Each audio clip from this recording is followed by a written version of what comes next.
Can I kindly request everyone to say Madu to start the discussion session? Sadhu, sadhu, sadhu. Namo tassa bhagavato arahato samma sambuddhassa. Namo tassa bhagavato arahato samma sambuddhassa. Namo tassa bhagavato arahato samma sambuddhassa. Yato nidanang bhikkhu purusang papancha sanya sankha samuda charanti. Ettache natti abhinandi tabbang abhivadi tabbang ajjosi tabbang. Esevanto raganusayanang esevanto patiganusayanang esevanto dittanusayanang esevanto vichikicchanusayanang esevanto mananusayanang esevanto bhavaraganusayanang esevanto avijjanusayanang esevanto dandadana sattadana vivad tuan tuan pesunyang sawadanang ettate ke papake akusala dhamma aparisedo nirujjanti ti. Sadhu, sadhu, sadhu. Dear friend, we are meeting for another mindfulness session that we do in English on Tuesdays. And in that session, we are discussing a very beautiful discourse by the Blessed One, which we call Madu Pindika. In English, we call it honey ball discourse. And the particular discourse is a discussion. It starts as a discussion by a discussion between a layperson called Dandapani and the Blessed One.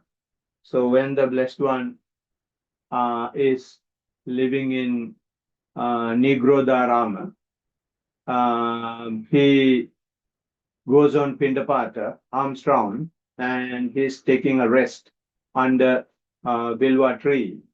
And when he is there, this particular person called Dandapani approaches him and he's asking him, my friend, what do you claim and what do you proclaim and what do you assert? And then the Blessed One, that was the first discourse on this, first talk we had on this discourse. So it's a very sarcastic question towards the Buddha, because everyone is having some sort of an assertion, some sort of a proclamation. And this particular person thought Buddha is also someone like that, and he was asking the question very sarcastically. Then the Blessed One was not annoyed, but he gave a wonderful answer. And he said, in this world, where there are Maras, where there are gods, where there are Brahmas, and with the recluses and the princes and with its people, I don't quarrel with anybody. I don't fight with anybody. And I am able to detach from sensual pleasures. And I live without any perplexity of what I am doing. And I'm shorn of worry and free from craving for any kind of being. I don't have at least the slightest perception. And when he said that, this particular layperson, he could not understand head or tail of what he was saying. So he was pulling his tongue and he was wagging his tongue and he's raising his eyebrow and he was pressing his forehead and he was, doing all sorts of facial expression and then left for his walk. And what happened after that? So we discussed that second part, second in the second talk on this topic, on this discourse last time, and now it is going further.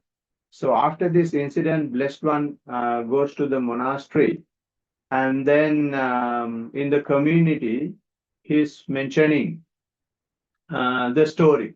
Something like this happened, and I told them that I am a person who is not quarreling, and I am a person without any perplexity of what I am doing, and I'm sure no worry, and then I don't have any desire to be any sort of becoming, and I don't have any slightest perception left in me for attachment.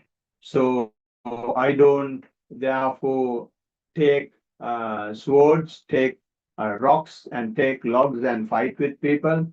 I don't say all bad words to call people.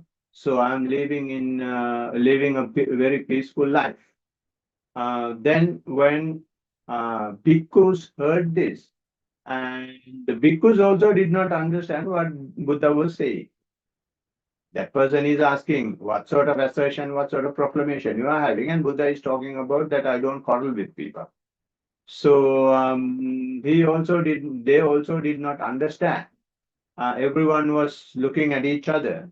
But there was one particular monk, and he asked, Venerable Sir, how does the blessed one assert and proclaim this teaching in such a way that no quarrel with anyone in the world?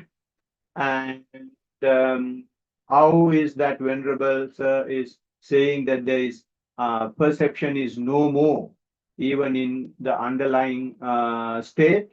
And how is the Blessed One saying that you are detached from sensual pleasures, and that you don't have any perplexity, and that you are shown of worry, and free from craving of any kind of becoming? How do you say this? Was the question from one month. So there has been someone who is a bit curious. He just did not accept what the Blessed One was saying. It may be true, but how is it possible? How do you do this?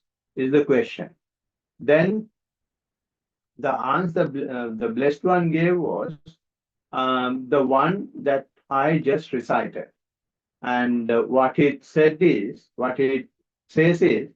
Bhikkhu, as to the source through which perceptions and notions, born of mental proliferations, beset a man, if nothing is found there to delight in, welcome, and hold to, this is the end of underlying tendencies. So that is what the Blessed One tells, and that is the particular stanza, particular verse that we took. So it says, Yato nidanang bhikkhu purisang papancha sankha sanya samuda charanti. Yato nidanang means based on this particular thing, papancha sanya sankha samuda charanti.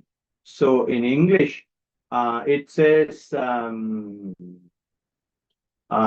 perceptions and notions born of mental proliferations beset a man. So if we may go into detail of this in the discourse, but since the word is here, I would like to explain it a bit more. Say, for example, when we are teaching kids, and we have a game called storytelling. In the storytelling, what we do is we take all the kids around us, and then we just give one sentence. And based on that sentence, the next kid will have to give another sentence. And then the second one also third one also based on the second one's sentence, another sentence has to be given. So likewise, it goes among all the kids available in the program. So say, for example, I may say, I went on holiday.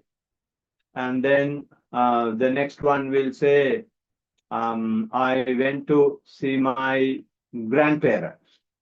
And then the next one might say, my grandparents' house is near the beach.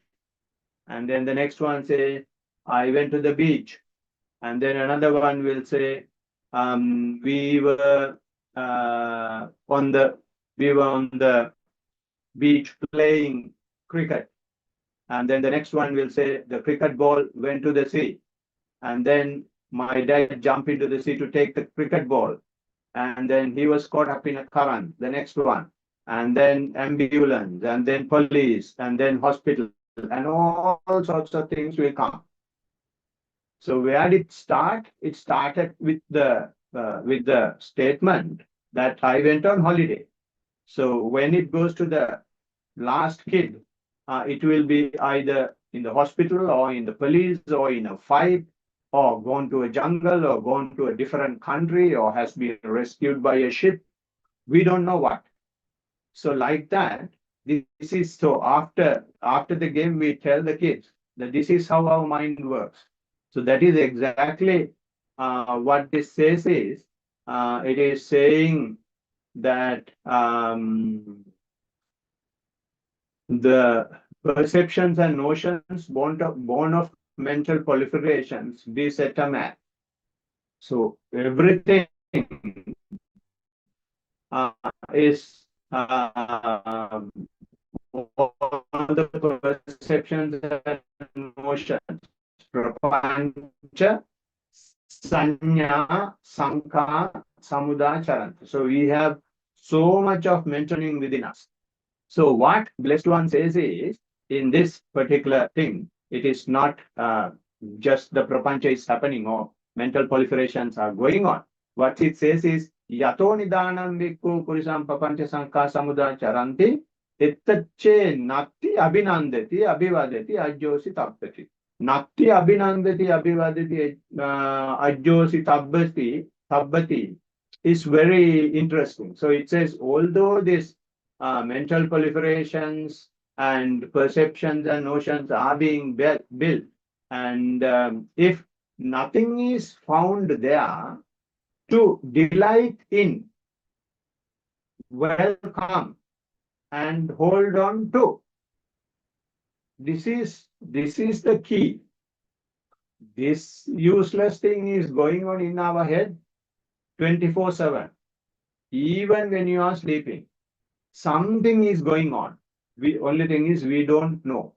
And of course, when we practice, and we can see those things when you are just about to fall asleep, you can see some drama, some story, some movies going in our head.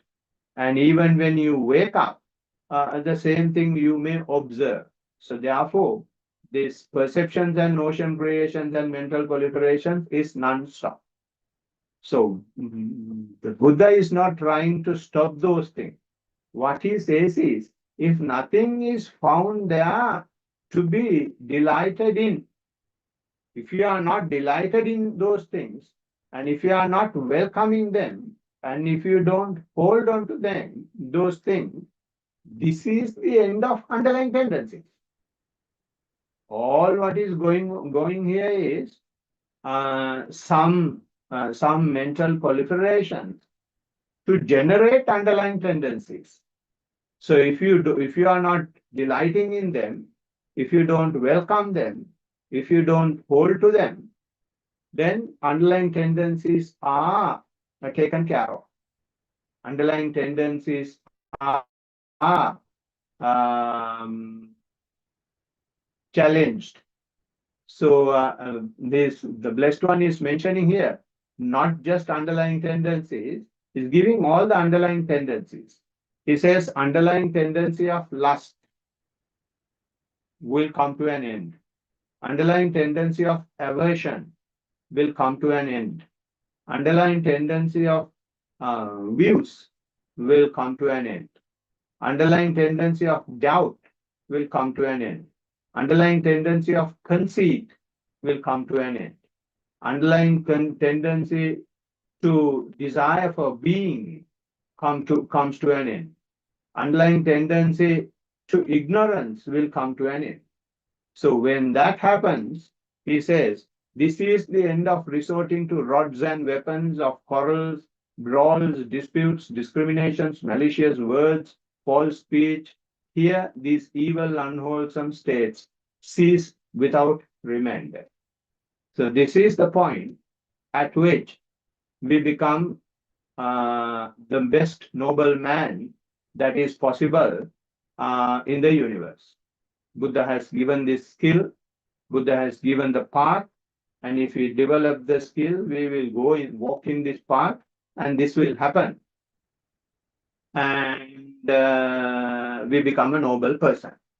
So in this process, we will see what the Blessed One is saying in this particular instance. Therefore, my topic today is talking about underlying tendencies. So when you talk about underlying tendencies, we will have to keep in mind, although we talk about underlying tendencies, we are talking about underlying tendencies just for our knowledge, just to see how it will help in our practice. But what is important there is not knowing what underlying tendencies are. What is important is you should not give an opportunity for the mental proliferations to catch you, to be delighted in, to catch you, to welcome them, to make you to hold on to them. So this, when you are in the sensual world, you are usually in those things. You delight in sensuality, you welcome sensuality, you hold on to sensuality. And we try to satisfy all our 6 sense organs and then be happy with it. So that's the usual way not only human beings, all the animals live. And then if you come out of it, and especially on a day like this, you are practicing for 1.5 hours, and some of you have gone to the Aranya, and you are practicing there. So when you go to Aranya, there is no sensuality there. It's just an empty heart. But people gather there and keep practicing. So, but when you go to Aranya as well, although you are away from sensuality, you may find yourself delighting in Aranya. You may welcome the situation in Aranya. You may try to hold on to the serenity and the atmosphere of Aranya. So, although you are coming out of sensuality, in the next place that you go to, you may start delighting in. So that's the nature of our mind. So when you come out of the gross hook, you may be caught up by the next one. So in the Aranya, if you sit or if you walk and try to bring your attention to the breath or to your body, or while walking to the lower part of the body, then your attention is away from the Aranya, the monastery, but your attention is now in the form, your own physical process. So when it is in the physical process, again you may try to be delighted in the physical process. You may always expect it and be ready to welcome it while sitting or while walking. And with your practice, if you proceed, and there will have situations where you don't feel your body, but you don't have any pleasant sensations either. You are in a very blissful state. You may be feeling that you are in a complete so-called space, or you may feel that you know things, but you exactly can't say what you know, but you have a good awareness of things around, right? So when you not good awareness of things around, you know everything is happening around you, but you are not hooked onto any of those things. So when these things are happening, you are not delighting in a form, you are delighting in a state where there is no form. So even there, you have come out of the delighting in the sensuality, you have come out in the delight in the monastery, you have come out of being delighted in the form, similarly welcome, similarly holding on to these three, but now you are delighting in the formless state. Maybe this is what happened before Buddha. So therefore, what Buddha says is, if nothing is found there to be delighted in. So in this case, the blessed one is not talking about sensuality. Blessed one is not talking about monastery. Blessed one is talking about a person who is practicing. Someone who is at least trying or has put his mind to the form or formless. So to such a person, especially when someone goes beyond form, when someone is getting ready to go away from sensations, go away from feeling, then there is a possibility that you are able to see your mental proliferation. Then there is a possibility that you are able to see the storytelling in your head. There is a possibility that you are able to see the internal chatter that goes with it. So though all these things, no matter what name you give it, so those are the mental proliferations, perceptions, and notions. And Buddha says, if you are not holding on to them, if you are not delighted in them, tendencies. Or there is another try to understand what underlying tendencies are first. So underlying tendencies mean we know there are there is a hierarchy in the defilements. The most gross one, most visible one is the transgressional defilement. So if someone is transgressional defilement means the breaking of the 5 precepts. So that is so visible to everybody. So that is the basic or the common defilement that most of the people have in the world, right? So when you move away from the transgressional defilement, then you have the obsessional defilement. Obsessional defilements are those defilements where you don't transgress, you don't physically or verbally harm anybody, but it is an obsession in the mind. Mind is always suggesting you, trying to push you to kill animals, to steal things, to engage in sexual misconduct, to lie, and to have intoxication. Those tendencies, those obsessions of the mind will be there, but you don't do it. In Meethirigala or transgressional defilement, you do it. So, but when it comes to when you try to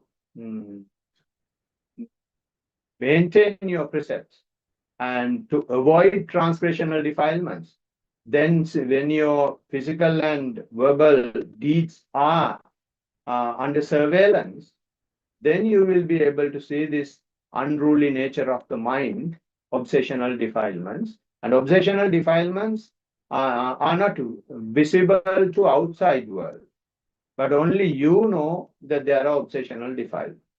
They're basically called five hindrances. And then the last one in the hierarchy, not the last one, the third one in the hierarchy is the anusaya, or the underlying tendencies. So these all mental corruptions, some call it in some of the books. So in underlying tendencies, it is a bit hard to see, even to the person who is having underlying tendencies. That is the worst part. In the case of transgressional, the whole world will know because of social media, or at least two people will know. Two animals will know. If you are killing an animal, that animal knows that you have killed it, and you know you have killed it. Similarly for the other four. But when you have obsessional defilements, when you have hatred in your mind, when you have sensual desire in your mind, other people can't see, but you know. But when it comes to anusaya, keles, or the underlying tendencies, even you don't know. It is so hidden. But this underlying tendencies, we call it underlying tendencies because it has a tendency to make it a transgressional defilement, to grow the plant. This is the seed, and it has that bias towards making obsessional defilement and then go to physical and verbal state. So therefore, it is like fire and ash. You see, if you see on the surface, there is no smoke, and it is very, very cold. But if you step on it, underneath, there is fire. It's like a sleeping volcanic mountain. So it's sleeping, but anytime it might erupt. Or it is like a sleeping tiger. And you see, when the tiger is sleeping, such a beautiful, magnificent animal, you go and hugging it and sleeping. Because so serene when you see the animals of cat family sleeping, and not only just animals of the cat family. When any animal is sleeping, so nice, so beautiful. But danger is not gone away. Danger is there. If you go and wake it up, then there is no need for a coffin to bury you. It will tear you into pieces. So therefore, underlying tendencies are like sleeping tigers, or you can call it underlying tendencies like lighter. So in the lighter, a gas lighter, it has all the necessary ingredients to burn an entire village. The ability is there, potential is there. So underlying tendency is also like that. It has all the possibilities of defilement. So therefore, the nature of underlying tendencies is that you can't really see. You have no contact.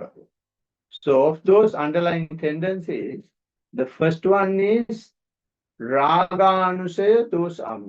First is Raga Anusaya, second is Dosa Anusaya. In other words, underlying tendency to lust and underlying tendency to aversion.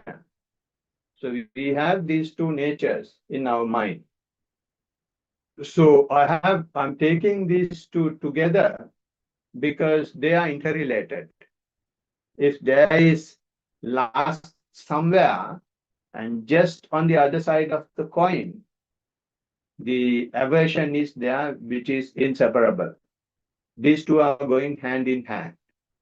So if somebody does something uh, to someone you really attach to, then you will immediately have aversion. I mean, done something in the sense something bad.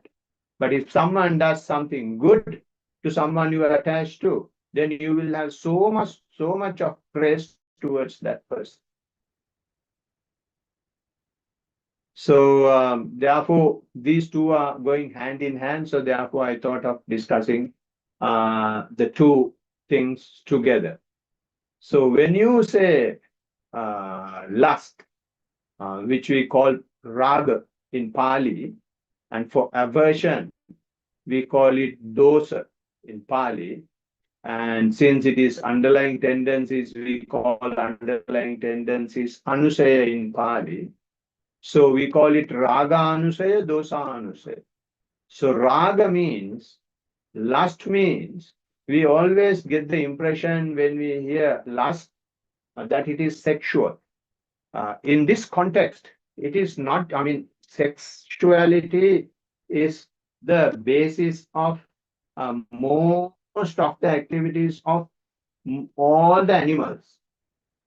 That we do everything uh, for the sexual satisfaction, and it is in the sensual world.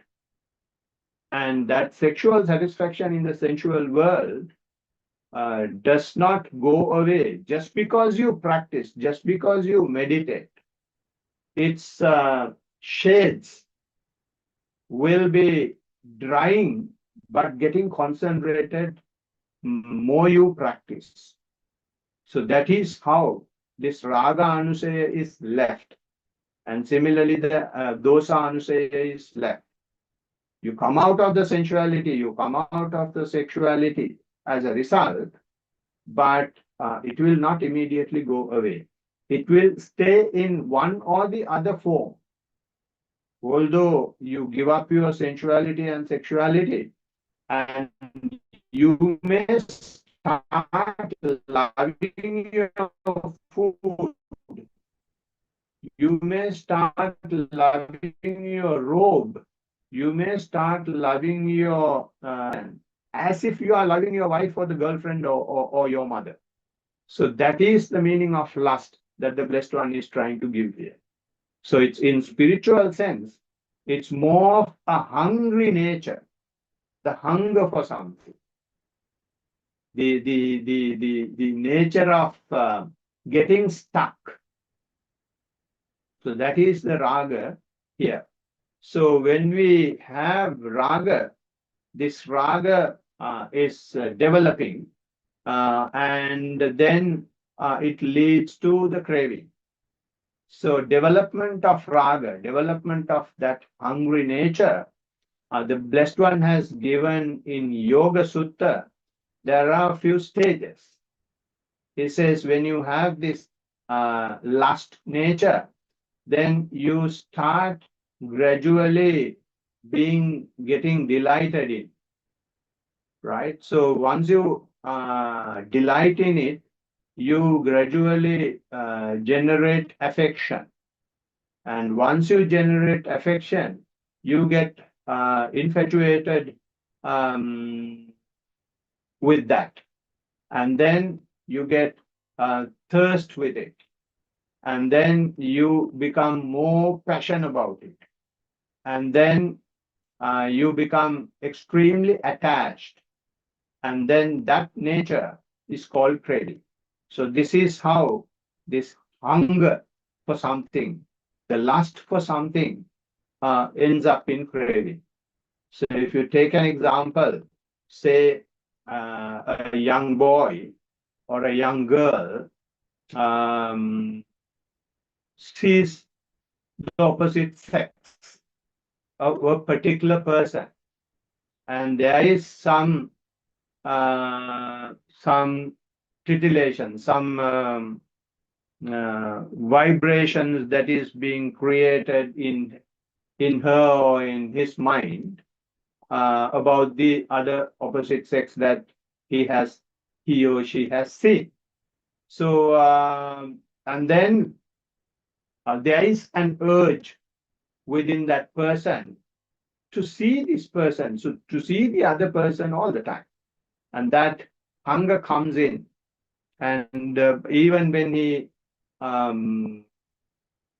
goes home, and even when he's eating, even when he's drinking, even when he's looking at anything, you see that girl in the mind. Even if you see your grandmother, you see that girl because you are so stuck with that girl in your head, right? So therefore, that getting stuck, that being hungry about that girl is something that you find delight in.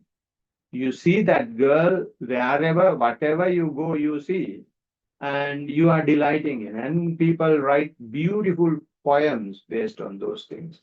People write beautiful songs based on those things. They create a lot of nice musics and stories and dramas and movies based on those things. And it doesn't stop there. And that delight uh, becomes sineho, affection. Affection means you want to go and help her, take care of her. Poor little girl, poor innocent girl. I should give some security to her. I should look after her. Without me, how will she be able to do things? And she's such an innocent person. And you generate, because of that delight, you generate more affection. And then that affection becomes mucha, infatuation, which means you are almost crazy. You will have to take care of that, take care of her all the time. And so you don't go home. So it doesn't matter, I will sleep in the veranda. Doesn't matter, I will sleep on the floor. But I will have to look after you. It is when I'm around you, I'm so at ease you feel. So all what is happening is the that infatuation is a stage where your lust is being developed. It doesn't stop there. Then it becomes a thirst. So if there is 1 second that you aren't able to do it, I'm not talking about 1 minute or 1 hour or 1 day. If even 1 second you can't do these things, and if you can't pay your affection, then you feel that you're almost dead. That thirst will start. You have got to be, even if she goes to the toilet, you will have to be at the door.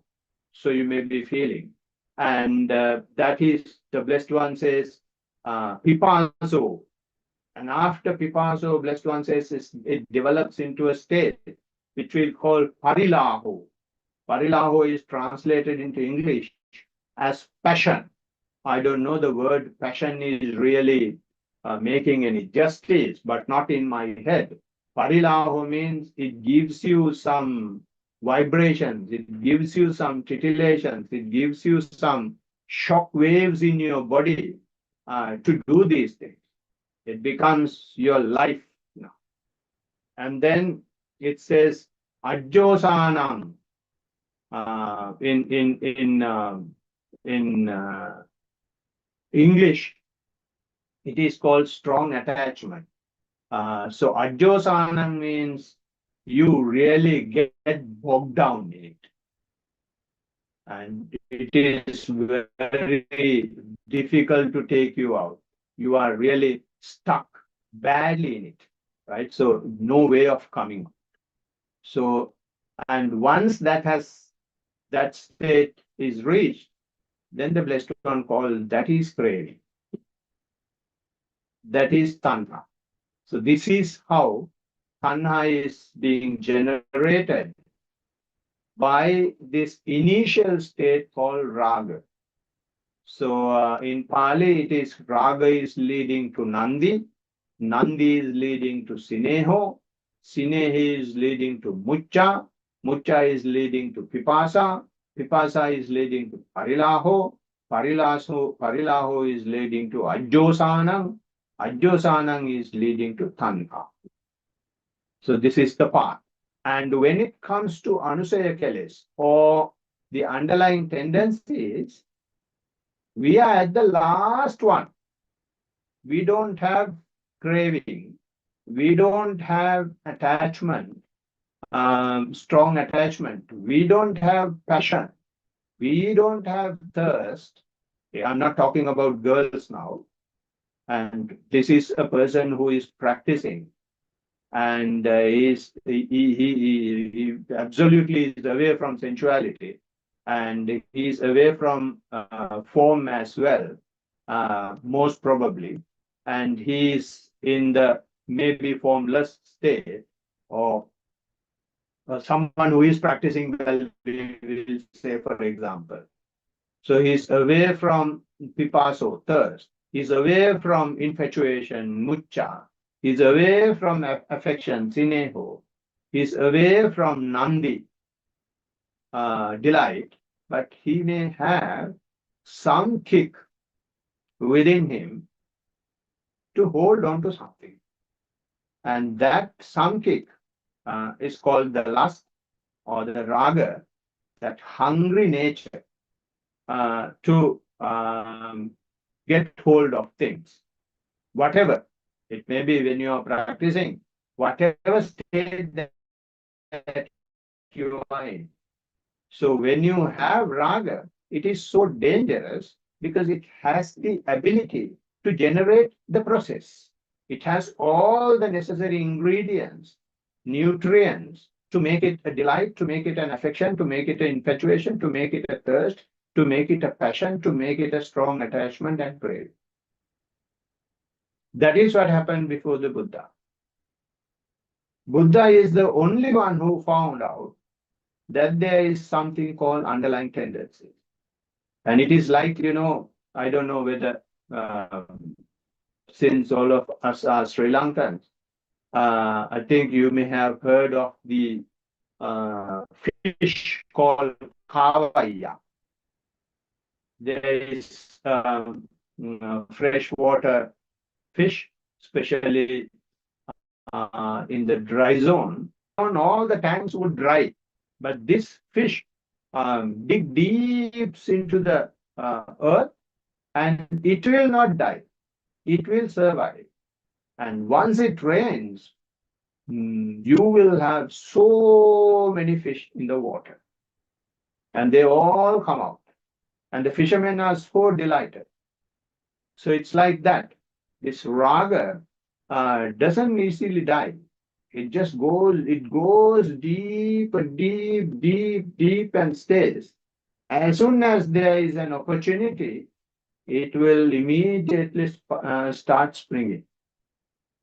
So therefore, and that stays not in a visible manner. It stays in a very invisible manner. And that is called raga anusaya. So this is how the raga anusaya is coming into the picture. And because of raga anusaya, naturally the other side also will be there, which is dvesha or the aversion, right? So I'm not going to take now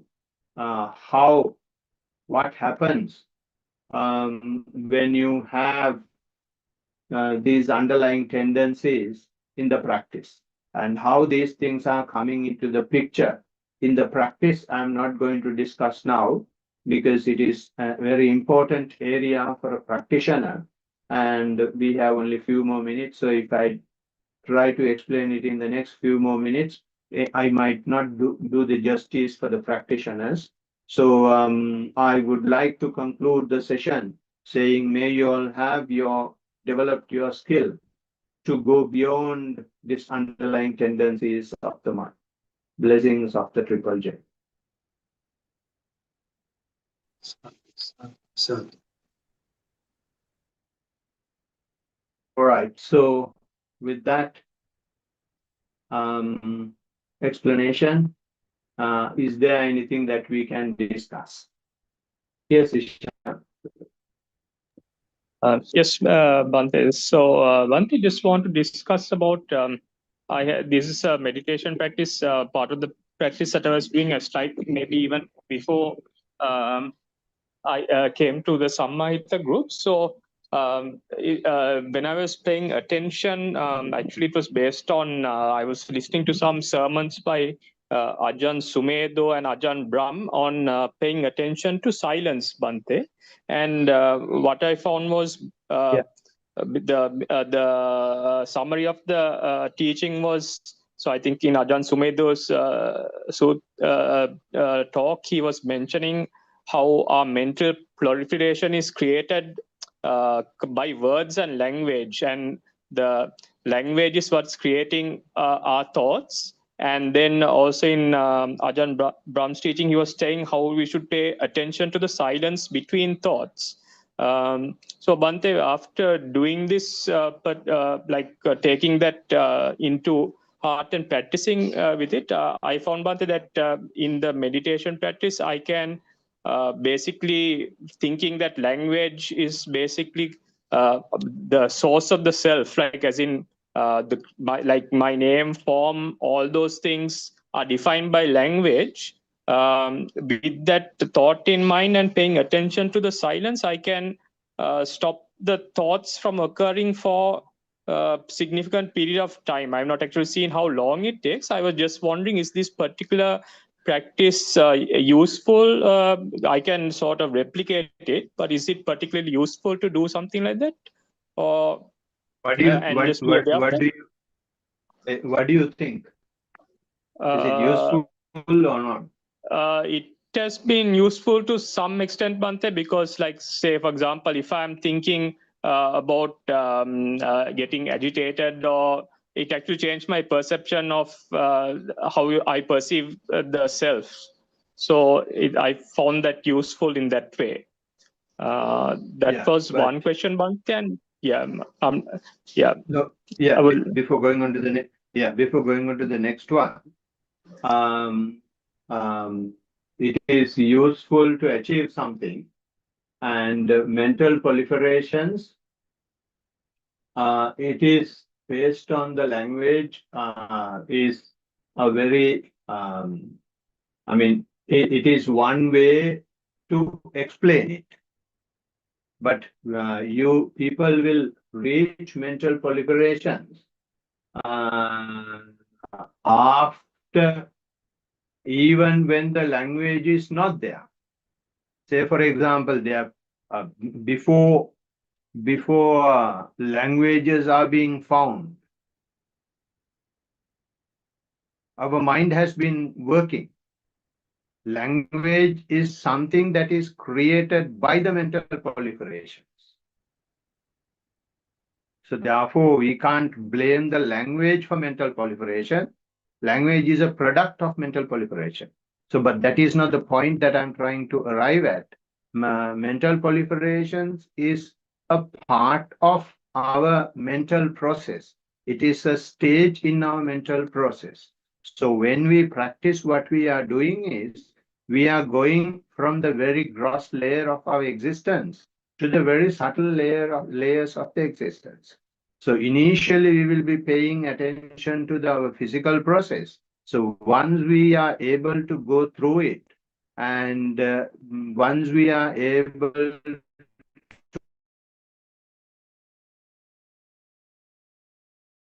being hooked up by the form, by the physical, into the mental process. So in the mental process, once we go beyond feelings and perceptions, then we will have the mental volitions that are at work. So even when we try to go or observe the mental volitions, then what happens is our defilement layers are being removed. Our obsessional defilement layers are being removed. So once our obsessional defilement layers are being removed gradually, then we will have feelings, we will have perceptions, we will have mental volitions, which are being governed by the deeper layers of the mental defilements, which is mental proliferation. So therefore, we are in the path digging into these aspects. So Blessed One is talking here about that unearthing of, discovering of mental proliferations through the practice. So therefore, that is the basis on which I did my talk, because this particular discourse is talking about mental proliferations, how it is linked to underlying tendencies. So we can go to underlying tendencies only when we go away from the transgressional defilements. Only when we have some control, some surveillance, some management of the obsessional defilements, then you can see the next layer of the defilements. So therefore, to answer your question, when you are able to see the gaps in the thoughts, and then you are avoiding certain situations. So my question is, you are doing that to avoid something, which means you have still some underlying tendencies not to have thoughts, not to have mental proliferation, but to have something else. So therefore, by doing that, without your knowledge, you are developing underlying tendencies for lust, you are developing underlying tendencies for aversion, because there is something that you try to achieve through this. But so far as the observation is concerned, so far as the choiceless awareness is concerned, we don't give a damn what is there. If it is aversion, we will observe aversion as aversion. We absolutely have no expectation. It's choiceless awareness. And if it is lust, you will simply observe lust as it is. But anusaya is not lust. Anusaya is not aversion. But I'm trying to explain here the clarity of observation that is necessary. So anusaya is a perverted situation. So that perverted situation I did not explain today. This is why I said anusaya or the underlying tendencies are sleeping tigers, are fire and under the ash. If you step on it, finish. So therefore, mental proliferations, you will have to simply observe as it is. You should not try to see gaps in the thoughts and all that. If the thoughts are there, you observe the thoughts. If you try to see the gaps in the thoughts, then what happens is you are trying to create a situation to achieve something. But Blessed One very clearly says, keep the mindfulness to the fore. Blessed One is not asking you to do anything. Blessed One is asking you not to do anything. So therefore, this is my explanation, and this is what has worked for me, and I'm very happy with it the way, because it does not create any friction, because you don't try to achieve something or you don't try to suppress something. But from what you explained to me just a while ago, it may create some tension. So therefore, it may not be a long-lasting thing, but you will have a temporary relief. So that's my explanation. Understood, Bhante. Yes, that's very clear. So yeah, that was what one other point I was trying to make, that yes, it passes away after. I mean, once you have to put some effort to be aware of the silence, and then in that time zone there are no thoughts. But then once you stop putting in the an effort to do that, it comes back, sort of thing. So that's just the It's like since you are doing something, it's like you are keeping a rubber ball under the water, pressed under the water. You can't take your hand away. Understood. As soon as you take the hand away, the ball comes up. Understood. So, Thank you. That's very clear. Yeah, that's my question. Anything else for anybody?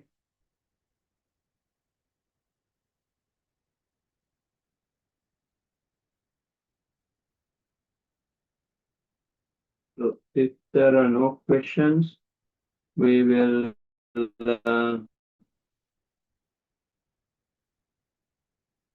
we can chant the stanzas and transfer merits.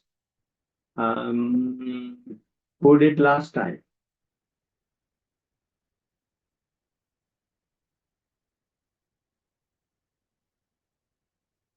Kusal did it last time. Who transferred merit last time for them? Right. Okay. So I think we could not. Dulanta, would you like to do it? You haven't done it for us at all. And we have practiced now for a few hours. We have listened to a talk and we have had a chat and we have generated quite a bit of positive energies. Are you able to transfer merits, please? I'm sharing the document here. No, Swamin Wahanse, I'm joining through the phone, so I can't see it properly. Sorry, Swamin Wahanse. That's okay. So then we will ask Nathan. How about you, Nathan?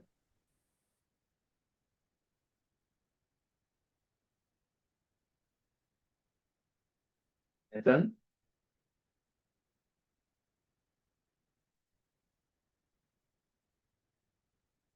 Okay. Nathan can't hear, so we'll go to Ishan then. Sure, Bhante. Video, are you sharing screen? Okay. Yeah, can you see my screen? I can see, no, I can't see the document is not open yet. I think you're clicking on, I can only see the folder.